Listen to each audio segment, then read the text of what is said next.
복리는 세계 8대 불가사의이자 인류 최고의 발명품이다. 알버트 아인슈타인. 복리는 투자의 마술입니다. 짐 로저스. 복리가 가진 힘을 기억하십시오. 일생 동안 수익률을 늘려 자본을 키우려고 노력할 필요가 없습니다. 밀터 슐로츠. 390년 전 인디언들은 맨하튼 섬을 24달러에 팔았습니다. 만약 이 인디언들이 이 24달러를 연 8%의 수익률로 지금까지 운용했다면 과연 얼마가 되어 있을까요? 240조 달러입니다. 현재 시가총액 기준으로 애플을 한 80개 정도 살 수 있는 금액입니다. 이 인디언 맨하튼 사례는 복리의 마법을 잘 설명해주죠. 연 10%의 수익률로 자본금이 2배가 되는데 7년, 15%의 수익률로 4.5년. 복리의 마법을 설명할 때 대다수 투자자들이 설명합니다. 그리고 욕심을 부리지 않고 조금의 수익률이라도 그것이 쌓이면 누가 쫓아오는 것으로 설명합니다. 하지만 이건 다 틀렸습니다.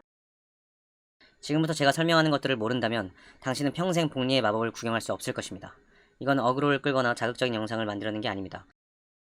자본이 큰 기관이나 은행, 소수 투자자들이 아닌 우리 개인들에겐 큰 함정이 존재합니다. 쉽게 말해 여러 컨텐츠나 유튜브에 등장하는 것처럼 우량주나 지수를 추종해 쌓아가는 일은 생각보다 엄청 어려운 일입니다. 우선 크게 두 가지의 문제가 있습니다. 첫째, 사이클. 모든 경제는 사이클로 돌아갑니다. 시장에 돈이 풀리고 자산 가격이 올라가면 다시 금리를 높여서 자산 가격에 거품이 빠지고, 하나의 사이클로 돌아가는 경제에선 돈은 벌 때 벌어야 합니다. 돈을 벌 수 있을 때 최대한 벌고 자산 가격에 거품이 빠질 때 돈을 덜 잃는 것이 가장 합리적일 것입니다. 미 증시 같은 경우는 우상향을 했습니다. 하지만 그 수익 실현 타이밍을 정확히 알 수 있을까요? 하필 10년 동안 들고 있던 자산을 매도한 타이밍이 20년 3월 팬데믹이 터진 이날이 아니라는 보장이 있을까요? 자산 가격이 올라갈 때는 너도 나도 옆집 몽실이도 돈을 벌게 됩니다.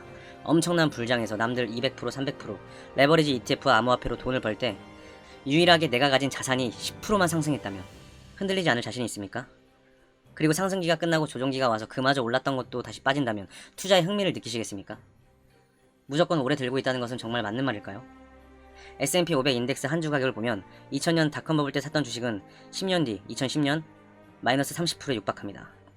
그리고 아득바득 버텨서 10년을 더 버티고 20년 뒤 2020년 저점에는 40% 상승밖에 되지 않습니다.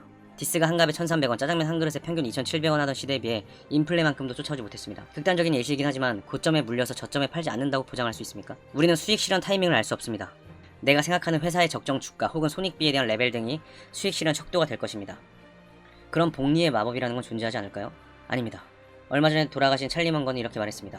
복리의 힘과 복리 효과를 누리기 어렵다는 점, 이 모두를 이해하는 것이 많은 것들을 이해하기 위한 핵심이다. 복리의 힘을 누리려면 엄청난 양의 공부와 재능, 노력들이 필요합니다. 단순히 욕심부리지 말고 조금의 수익률을 쌓아가자는 투자 격언 같은 것이 아닙니다. 사시사철 복리의 수익률을 내기 위해서는 분산 투자를 해야 할 것이며 매크로 동향에 따른 해칭이 필요합니다.